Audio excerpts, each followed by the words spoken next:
एक दिन जंगल में भयंकर बारिश हो रही थी। तेज तूफान आया था। हर जानवर डर कर इधर उधर भाग रहा था और उसी अफरा तफरी में एक छोटा शेर अपनी मां से बिछड़ गया। वह अकेला, डरा हुआ और कमजोर सा जंगल के एक कोने में छिपा हुआ था। कुछ देर बाद उसे हिरणों का झुंड मिला। हिरणों ने देखा कि वह बच्चा बहुत छोटा है और उसे मदद की जरूरत है। दयालु हिरणों ने उसे अपने झुंड में शामिल कर लिया। शेर हिरणों के साथ बड़ा होने लगा। वह घास खाता, उनकी तरह कूदता और उनकी ही तरह मेम मेम की आवाज निकालने की कोशिश करता।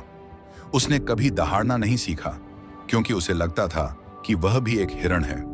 लेकिन एक दिन जंगल में एक खतरनाक बाघ आ गया। सभी हिरण डर कर भागने लगे और वह शेर, जो खुद को हिरण समझता था, वह भी थर थर कांपने लगा और एक पेड़ के पीछे छिप गया। बाघ ने उसे देखा और हैरान होकर पूछा, तुम छिप क्यों रहे हो?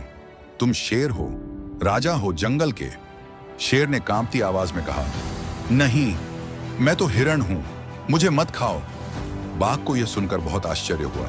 वह हंसा और बोला, आओ मेरे साथ चलो, तुम्हें दिखाता हूं तुम कौन हो।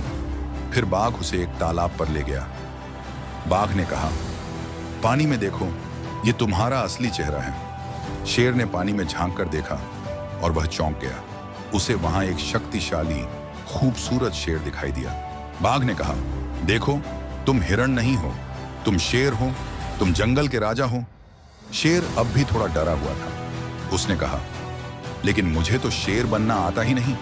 बाघ ने मुस्कुराकर कहा, तुम्हें सीखना होगा। और फिर बाघ ने उसे सिखाना शुरू किया। उसे दहाड़ना सिखाया, शिकार करना सिखाया और जंगल में खुद को आत्मविश्वास से पेश करना सिखाया। कुछ ही दिनों में शेर की दहाड़ जंगल में गूंजने लगी। अब सभी जानवर उसे सम्मान देने लगे। लेकिन शेर ने कभी हिरणों को नहीं भुलाया।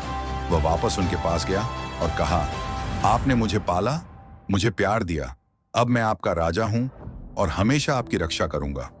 उस दिन के बाद शेर जंगल का राजा बन गया, लेकिन उसने दयालुता और अपने बचपन के रिश्तों को कभी नहीं भुलाया। इससे हमें यह सीखने को मिलता है कि हमें अपनी पहचान समझनी चाहिए। कई बार डर या गलतफहमी के कारण हम अपनी ताकत भूल जाते हैं। अपने भीतर छिपी शक्तियों को पहचानो और आत्मविश्वास के साथ आगे बढ़ो। तो याद रखो, तुम चाहे कहीं से भी शुरू करो, असली ताकत तुम्हारे अंदर ही छिपी है। चलिए, हम अगली कहानी में मिलेंगे। तब तक उम्मीद मत खोइए और हमेशा याद रखिए, आप सबसे अच्छे हैं। धन्यवाद। अगर आपको यह वीडियो प्रेरणादायक लगा हो तो कृपया सब्सक्राइब करें, लाइक करें और शेयर करें।